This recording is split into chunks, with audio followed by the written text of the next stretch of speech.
Olá pessoal, sejam bem-vindos e bem-vindas. Mais uma dica de roteiro para quem quer tirar sua história da cabeça e colocar no papel. Hoje nós vamos falar sobre o tempo. Você sabia que existem três formas de você trabalhar o tempo dentro da ação do seu roteiro ou de um filme? Fique com a gente que vamos falar bastante sobre isso.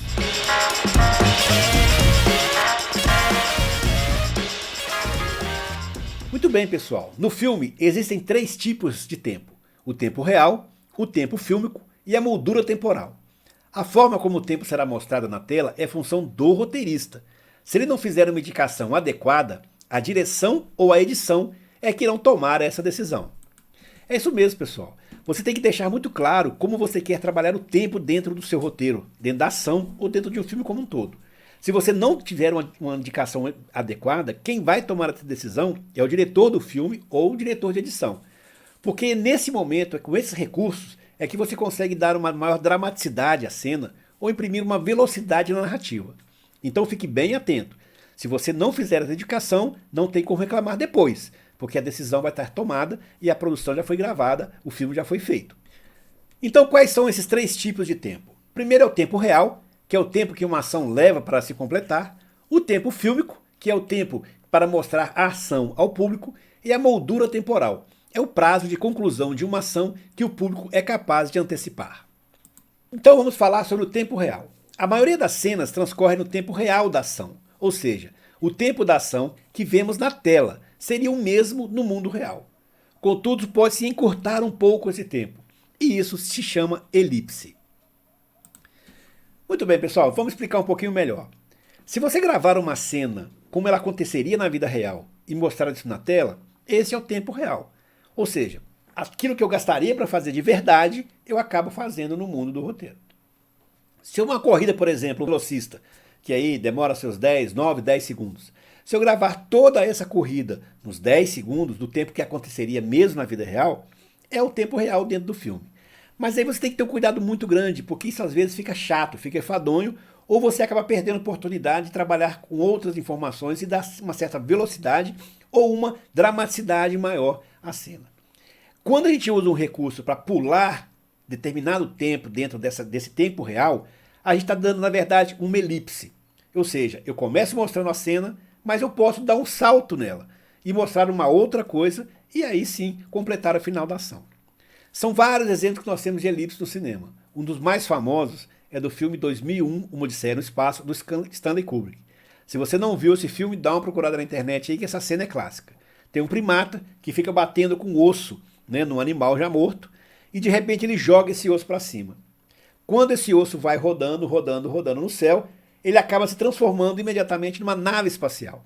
Olha o tempo que se saltou aí de milhões e milhões da evolução humana, sairmos da pré-história até chegar na corrida espacial. Isso em 1969, quando o filme foi feito.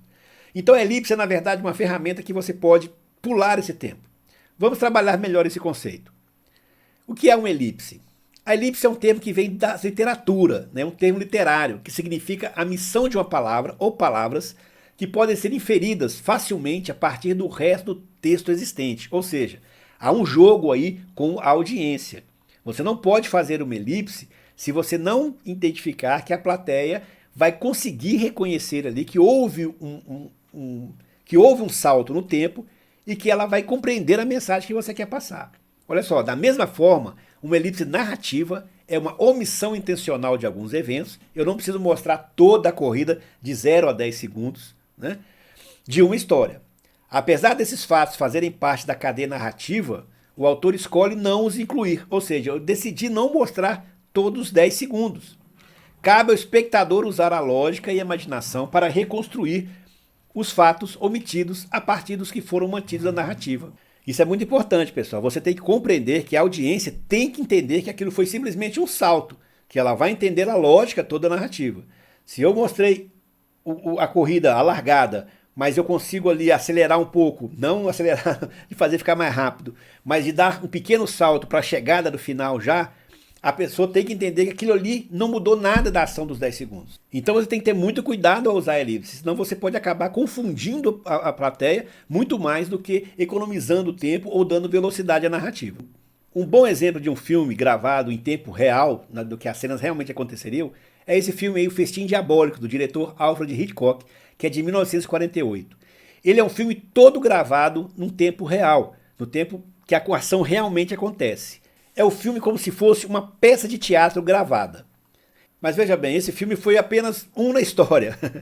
Né? Pouquíssimas, eu não me lembro de uma outra referência de um filme que tenha sido gravado em tempo real, todo em tempo real. Exatamente porque cinema não é teatro. Eu não quero ver ali as coisas acontecendo da mesma forma.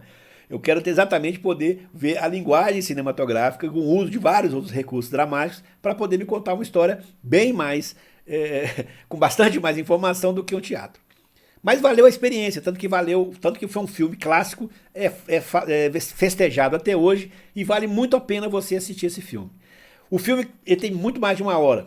Então, só que naquele tempo, o roteiro, cada rolo de filme durava 15 minutos. Então, a cada 15 minutos, parava o filme, trocava o rolo e continuava a cena.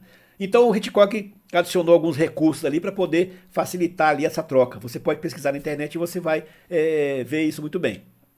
É interessante, é legal, é um filme que vale a pena dentro da história do cinema, mas dificilmente um filme desse seria produzido hoje, a não ser se fosse um cinema experimental, de um diretor aí muito famoso. Então acho que não sei se valeria a pena você investir já no início de carreira, fazer um filme dessa forma. Mas é interessante. Uma outra coisa que acontece que vale a pena a gente falar é que existem planos sequências. Planos sequências é diferente de um filme todo gravado em tempo real. Plano sequência é um filme, uma cena gravada com a câmera ligada o tempo inteiro, seja aí 10, 12, 15 minutos, daquela ação. Né? E ela realmente acontece no filme no tempo real.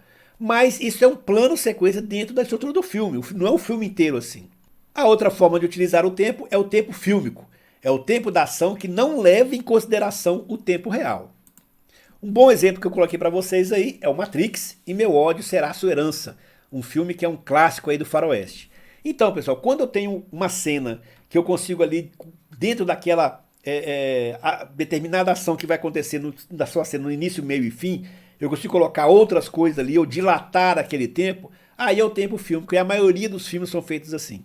Quando o Neo, no Matrix, desvia das balas, que ele faz aquela plasticidade toda, que a câmera roda, aquilo ele está dilatando o tempo, porque a gente sabe que não é o tempo real.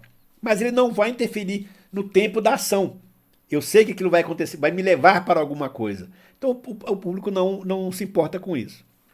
Já no Meu Ódio Será a Sua Herança, um filme antigo, e um faroeste, que naquele tempo era feito da estrutura rígida e clássica, né, dos roteiros de faroeste, o diretor Sam Peckinpah imprimiu ali a câmera lenta dentro do faroeste. O faroeste naquela época era o auge dos espaguetes, né? Que era um faroeste já todo padronizado, tudo feito igualzinho, tudo feito como se fosse dentro de um ritmo de uma linha de produção. Então o diretor inova nessa questão. Quando você dá uma dramaticidade e usa essa ferramenta da câmera lenta dentro do filme, você dilata o tempo, porque até a pessoa tomar o tiro e cair no chão, o tempo já foi dilatado, a gente perde o tempo real. Então, quando a gente começa a usar ferramentas de edição mesmo, para dentro daquela cena você dilatar o tempo, esse é o tempo fílmico. E é a maioria do tempo utilizado nos nossos roteiros. E por fim, pessoal, a moldura temporal. A moldura temporal é o prazo de conclusão ou final de uma ação que o público é capaz de antecipar. A história é contada dentro de um prazo específico. As ações dentro das cenas devem ter uma conclusão. É utilizada para dramaticidade ou ganho emocional do percurso do filme. E o exemplo que eu trouxe para vocês aqui é A Origem, né, um filme de 2010 com o Leonardo DiCaprio. Não sei se vocês também já conhecem o filme, se não vale a pena dar uma olhadinha na internet. Há uma cena que se passa dentro de um avião. Eles fazem uma viagem de 12 horas. E aí todo mundo toma um remédio para dormir, né, que é exatamente a questão do filme. E aí eles acabam sonhando. E é no sonho que a ação se dá. Ou seja, a plateia sabe que o percurso do filme tem que ser de 12 horas dessa ação. Ela começa quando eles entram no avião e vão terminar quando eles vão descer do avião 12 horas depois. Só que, claro, nós não vamos ficar 12 horas vendo essa viagem. Né? Mas a plateia sabe que existe um início e um final. Essa ação que acontece ali dentro é a moldura temporal. Né? Eu sei que ela vai começar em um determinado tempo e acabar em um determinado tempo. E eu consigo então ali colocar dentro dessa cena toda a minha ação. Mas ela tem um período para acabar.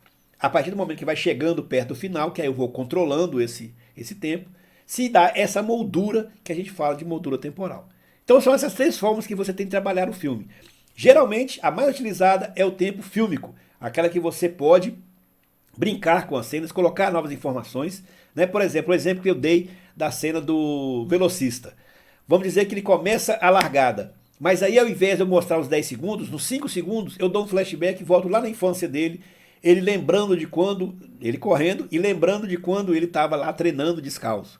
Depois ele começa a lembrar já na faculdade. Tudo isso dentro dos 10 segundos, até que ele termine o filme. Se eu começar a mostrar muita coisa dentro desse de intervalo de 10 segundos, passa a ser então a minha moldura temporal. Se eu mostro algumas cenas, alguns efeitos, alguém na plateia roendo as unhas, alguém torcida, mas continuando a cena, o enfoque maior na cena, é o tempo que eu trabalho, o tempo fílmico. Mas se eu mostrar a cena inteira, os 10 segundos, é o tempo real. Espero que tenha ficado claro para vocês. Se não, deixe aí sua pergunta nos comentários que a gente vai tentando responder assim que possível, ok? E se você gostou, compartilhe, dê o joinha, isso ajuda muito a gente. Tchau, pessoal, até a próxima. Um abraço.